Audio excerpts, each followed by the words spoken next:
Hola, escriptores i escriptors i amants de les lletres en general.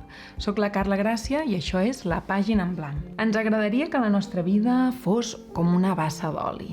Aquells llacs bonics i tranquils on ens estirem i observem els ocellets. I no, les nostres vides tenen conflictes, ens fan ràbia, sentim frustració, penes, dolors, hem de prendre decisions i això és la sal de la vida. També és la sal dels llibres. No hi hauria una bona història sense un bon conflicte. Per aquest motiu avui parlem dels conflictes. Avui abordarem els conflictes, el nucli de qualsevol història. Conversarem amb una llibretera vocacional, la Sílvia Montaner, i llegirem un llibre on els conflictes més grans són els més subtils.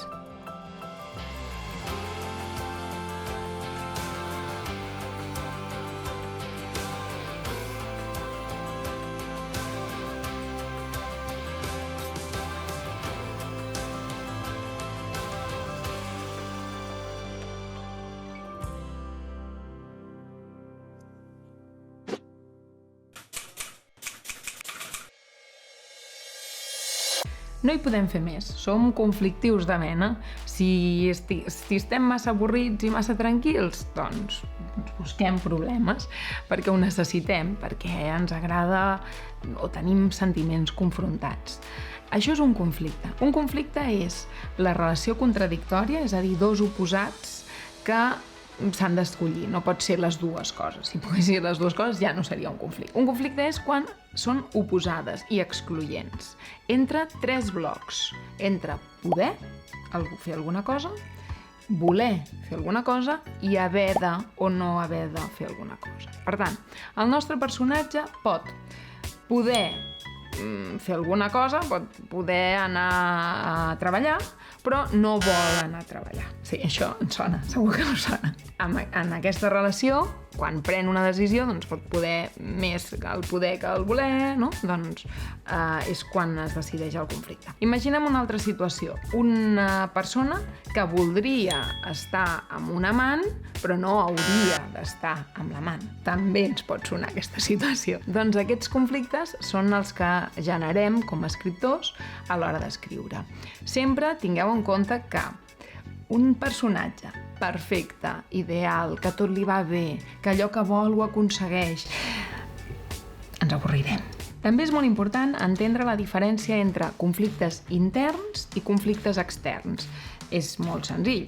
Un conflicte intern. No m'entenc amb la meva parella, però no sé què fer, no sé si deixar-la, si no, o em sento sol, no em sento bé amb mi mateix, tinc un trauma de la infància, tot això són conflictes interns. Conflicte extern, la pandèmia.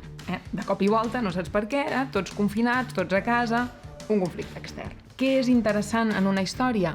Combinar conflictes interns i conflictes externs. Normalment, llibres més autorals, europeus, d'art i assaig, són conflictes interns. Ens importa molt la solitud del nostre personatge. En canvi, llibres més populars, més comercials, huracans, pandèmies, no? I què li passa al personatge per dintre?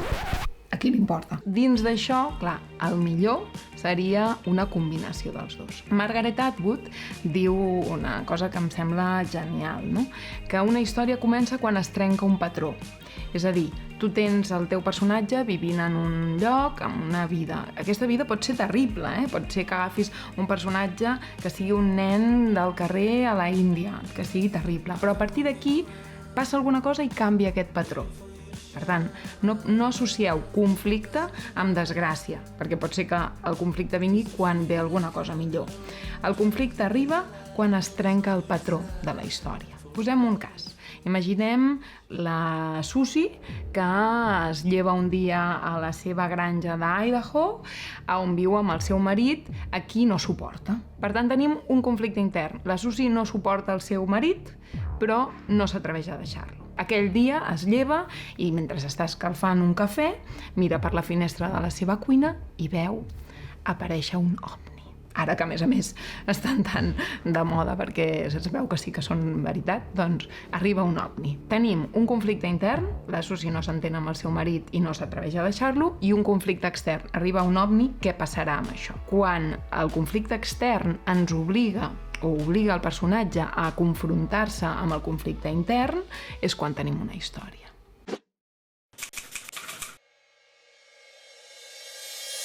Avui que parlem dels conflictes, us recomano aquest llibre, La carretera, de Cormac McCarthy.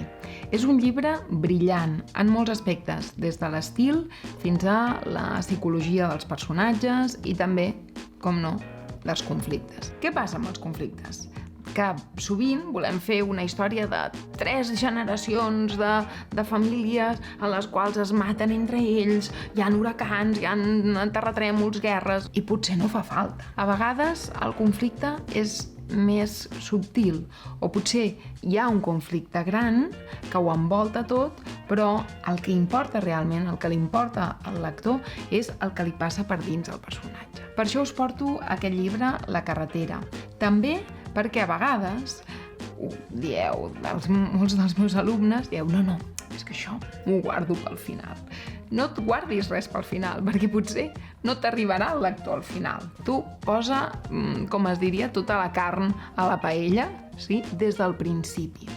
Anima el lector a seguir, a sentir-se atrapat des del principi amb el llibre, i això és el que fa La carretera. La carretera és una distopia, un món en el qual hi ha hagut una catàstrofe que no s'explica, tot és fosc, no hi ha llum i la supervivència és terrible.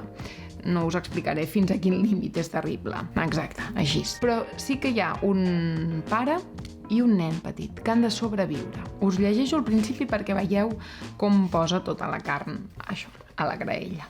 En despertar-se al bosc, enmig del fred i la negror de la nit, va estirar el braç per tocar el nen que dormia a la seva vora. La primera frase del llibre t'està dient que estan al mig del bosc, que fa fred, que està plena nit i que hi ha un nen petit.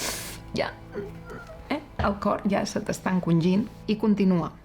Negres nits més enllà de la foscor i cada dia més gris que l'anterior. Com al principi d'un fred glaucoma, fantàstica aquesta imatge, que entela el món. La meva mà pujava i baixava suaument amb cada preciosa alenada.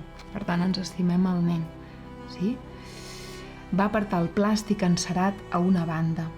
Es va alçar, abrigat amb roba i mantes pudents, i va mirar cap a l'est buscant llum, però no n'hi havia. Clar, això és durillo, per començar, però ens posa això, ens encongeix el cor i ens fa sentir què els hi passarà. En el paràgraf següent diu: es va llevar amb la primera llum grisa, va deixar el nen dormint, va sortir a la carretera, nom del llibre, es va ajupir i va examinar el terreny que s'obria al sud. Àrid, silenciós, deixat de la mà de Déu, com ells, no ho diu, però ho comences a intuir. Li semblava que eren al mes d'octubre, però no n'estava segur. Feia anys que no tenia calendari. Anaven cap al sud. No podrien sobreviure un altre hivern d'aquí. És un llibre que parla sobre el tema universal de la supervivència, però també de què és Déu, què és el bé, què és el mal. És un llibre preciós que, si us hi fixeu, ja t'ho diu tot al principi. No us guardeu res.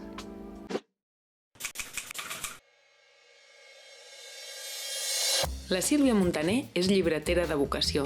Des del 2004 és copropietària de la llibreria Saltamartí, un focus de cultura a la ciutat de Badalona. Et volia preguntar d'entrada per què et vas llançar a ser llibretera? Crec que els llibres per mi han estat sempre companys de camí i de vida. No m'imagino sense llibres. Sí. Així que t'atrapen els llibres des de petita. I què és el que t'atrapa de les històries? Aviam, primer de tot, més que els protagonistes, més que els personatges, els protagonistes, Perquè realment els assumeixes tan teus quan estan bé que deixen de ser personatges i es converteixen en persones de veritat. Però sobretot allò que realment m'agrada és que les històries t'emocionin, que et provoquin sentiments que et remoguin per dins. No m'agraden les històries que em deixen indiferent. M'imagino també que has de llegir llibres de molts tipus diferents, perquè deus tenir lectors molt diferents.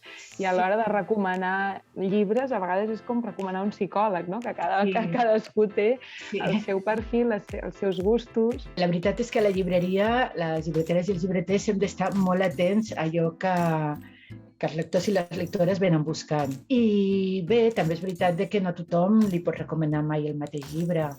I crec que no té res a veure ni el gènere ni les edats, vull dir, sinó que és una miqueta, doncs això, la trajectòria literària de cada persona i el seu moment vital. Doncs també, parlant de gèneres, em preocupava i em preguntava sobre la classificació dels llibres, perquè cada vegada més observo que hi ha més híbrids. Abans els gèneres estaven molt determinats i cada vegada més s'experimenta en bioficció, amb molts gèneres diferents. Com ho feu al Saltamartí per classificar els llibres? Mira, nosaltres tenim aproximadament uns 12.000 volums. Llavors, les estanteries les tenim en una banda ja, majoritàriament, novel·la en castellà, amb una altra novel·la en català. I després ordenades alfabèticament per cognoms. Però també tenim prestatgeries més específiques, com pot ser la prestatgeria de poesia, la de ciències polítiques, cuina, perspectiva de gènere, sexualitat, etc. I també tenim una part de la llibreria que està molt adreçada als infants. Aquesta part potser la tenim més amb els llibres més a la vista, els llibres també més accessibles i dividits per temàtiques. Quina feinada, ser llibreter i llibretera. Què és el que més t'agrada de ser llibretera? Per exemple, quan ve el comercial amb la seva carpeta de novetats i te les comença a explicar, doncs m'encanta descobrir tot allò que sortirà els propers mesos. Abans que ningú. Sí, m'agrada molt, la veritat és que sí. Però hi ha una cosa que m'encanta molt, molt, i és que quan entra un nen o una nena a la llibreria, per exemple, i venen i et diuen ostres, vull un llibre igual que el que em vas recomanar l'altre dia, o algun llibre que m'ho faci passar tan bé com m'ho he passat amb l'anterior. Això realment és que m'encanta, m'agrada moltíssim. Sílvia, jo vaig aprendre una cosa amb el meu primer llibre, i és que és molt important com et classificaran els llibreters i com et vendran després els llibreters. Quin consell els hi donaries tu a les escriptores, escriptors que volen començar? Jo amb un escriptor o escriptores que no li puc donar cap consell, perquè si els tingués segurament escriuria amb el que m'agrada llegir. El que em passa és que sí que és veritat que penso que els escriptors i escriptores han de llegir molt, molt, molt. Sempre hi ha moltes coses per dir, sembla que estigui tot dit, no, i encara hi ha moltes coses per dir, però s'ha de saber dir, s'ha de saber arribar al lector o la lectora que compra aquell llibre amb tanta il·lusió.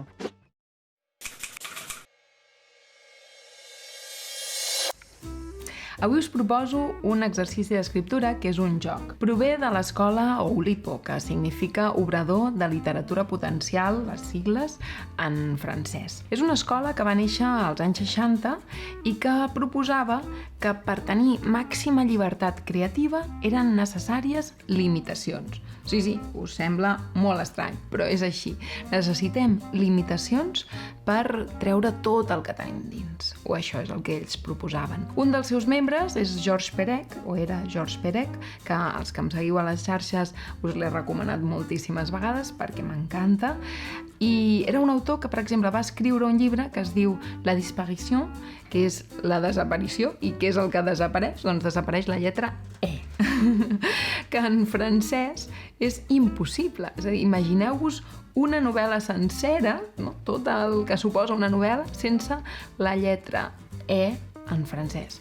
Aquí en català la va traduir l'Adrià Pujol i es diu L'Eclipsi, i com veieu té una lletra E perquè aquí el joc era treure la lletra A, que és la més difícil, la que surt més en català. I això és el que avui us proposo, que escriviu un petit text, no cal que sigui una novel·la sencera, un petit text que tingui sentit sense la lletra A.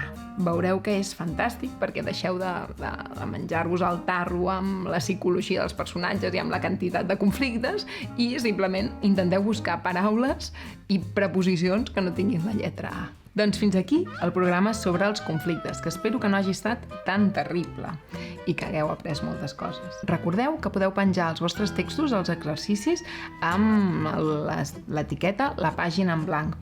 I nosaltres li donarem suport a les xarxes i, a més, entre tots els textos fem un concurs i el text més ben escrit tindrà premi al final de la temporada. Ens podeu seguir a través de les meves xarxes, podeu recuperar tots els programes i també a través de FibraCat a la carta. Que tingueu uns bons dies i que escriviu molt.